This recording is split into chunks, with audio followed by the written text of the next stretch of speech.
Assalamualaikum warahmatullahi wabarakatuh. Selamat pagi, siang, dan sore kepada rekan-rekan sekalian. Perkenalkan, saya Fauziana Aisyah Rosida dengan NIM 2301216013725 dari offering C23. Pada tahap topik ini, yakni topik C, saya akan menjelaskan mengenai metode penelitian utama saya. Pada tahap ini, saya akan menjelaskan implementasi deep learning berbasis umpan balik personal kepada siswa kelas 6 SD di MI Raуда Lawang. Pada tahap ini, saya akan menjelaskan mulai dari formatif tes sampai hingga bagaimana penyesuaian strategi kepada guru.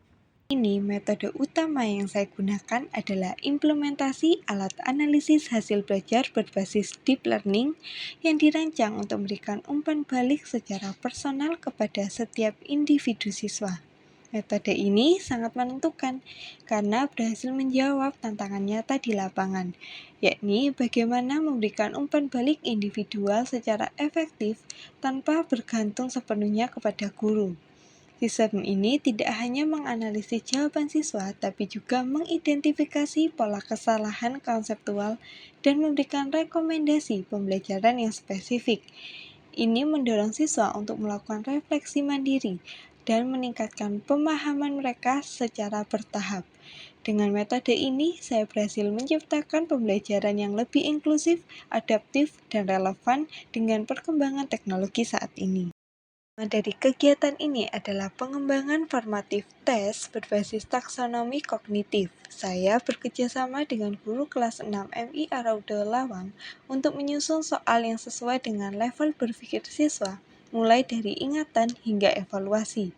Selain itu, soal-soal tersebut didigitalisasi agar bisa diakses oleh siswa secara online. Tahap ini sangat penting karena menjadi dasar bagi sistem deep learning untuk menganalisis kemampuan awal siswa. Dengan data yang valid dari tahap ini, sistem akan memberikan umpan balik yang akurat dan personal bagi setiap individu siswa. Kedua adalah implementasi sistem deep learning. Saya memasukkan soal-soal yang sudah saya buat dan digitalisasi ke dalam sistem AI. Sistem ini mampu menganalisis pola jawaban siswa secara mendalam dan memberikan wawasan tentang kesalahan konsep mereka. Proses ini memastikan bahwa sistem siap memberikan umpan balik yang personal dan adaptif kepada masing-masing siswa.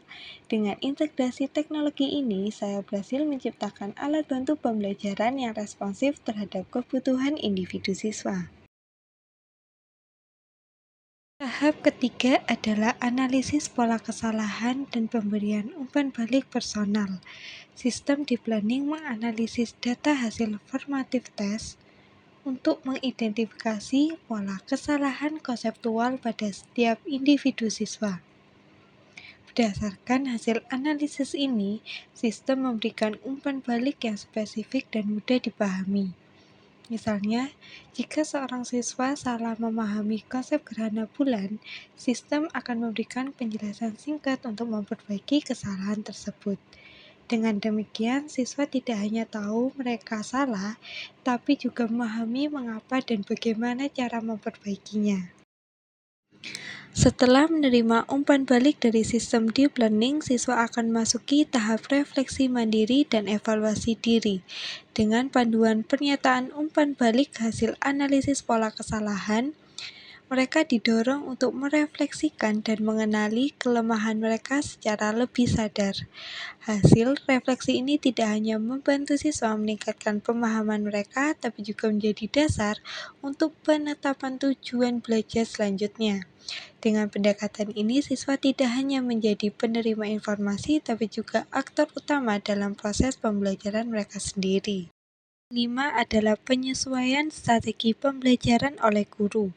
Berbekal data hasil analisis deep learning, guru dapat memahami pola kesalahan konseptual yang dialami oleh masing-masing siswa. Dengan wawasan ini, guru merancang strategi pembelajaran tambahan yang lebih spesifik dan juga relevan. Misalnya, jika banyak siswa yang salah dalam konsep gerhana, guru akan memberikan penjelasan tambahan dan latihan fokus pada topik tersebut. Dengan demikian, strategi pembelajaran bisa disesuaikan secara real-time sehingga mampu menjawab kebutuhan nyata di lapangan. Proses ini berhasil meningkatkan keterlibatan dan motivasi belajar sehingga terjadi peningkatan hasil belajar siswa secara signifikan.